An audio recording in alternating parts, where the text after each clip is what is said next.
Hello everyone, good morning, जय गोविंदा। एक बार की बात है, एक किसान गांव में रहा करता था। उसका खेती बाड़ी से ही जनजीवन चलता था।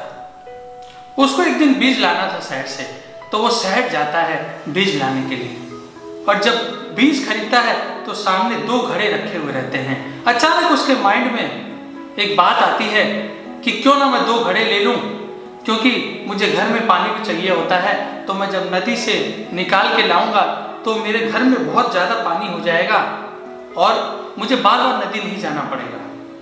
तो वो घड़ा ले लेता है और चला जाता है गांव। जब गांव चला जाता है तो जब नदी से पानी निकाल कर उस घड़े में डालता है तो एक घड़ा तो सही रहता है और दूसरे घड़े में लीक आती है। फिर भी वो घर ले जाता है और घर में कुछ बर्तन रखे रहते हैं, तो उस दोनों घड़ों से पानी डालता है। तो जब दोनों घड़े से एक से तो पूरा भर जाता है और एक से आधा भरता है तो कोई बात नहीं, फिर भी वो रोज करता था वो काम। लेकिन वो जो घड़ा अच्छा था वो दूसरे घड़े का मजाक उड़ाता था, बोलता था, अरे तेरे में तो बहुत खूबियां है ही नहीं, तेरे में तो तू यूजलेस है, तू किसी काम का नहीं है। वो दुखी हो जाता था और एक दिन अपने मालिक को बोलता था, मालिक मैं तो किसी काम का नहीं हूँ, फिर भी आप मुझे यूज क्यों करते हो? बोला, अच्छा क्यों बेकार की बात करता है? तो एक काम कर, जब मैं पानी भर के लिए घर लेके जाता हूँ तो तू उन फूलों को देखकर मन बहला लिया कर। तो ठीक है, मान जाता है। तो जब नदी से पानी भर के लाते हैं तो जाता है और देखता है सामने कि फूल रखे हुए हैं। मन बहल जाता है, खुश हो जाता है। और जब घर जाता है वो किसान और वो हांडी, वो घड़ा, फिर वो दुखी हो जाता है, देखकर मायूस हो जाता है। तो मालिक बोलता है कि तू इतना दुखी क्यों रहता है? बोला, मेरे से पानी लीक होता है फिर भी आप मेरे को यूज करते हो, आखिर क्यों?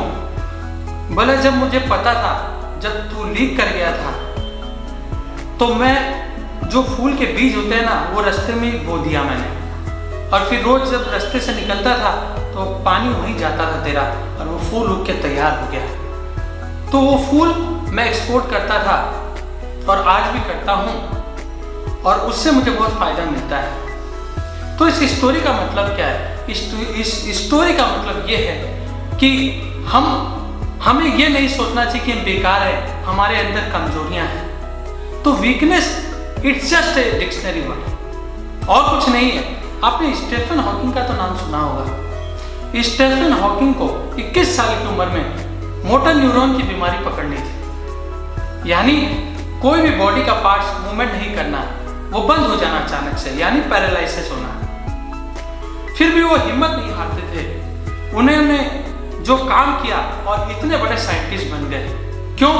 क्योंकि उनका ब्रेन, उनका माइंड चलता था।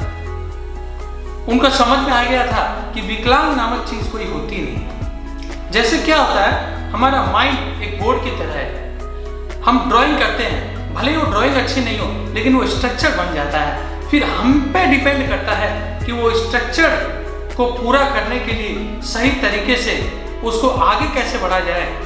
उसको माइंड ही यूज करने पर आगे बढ़ता है।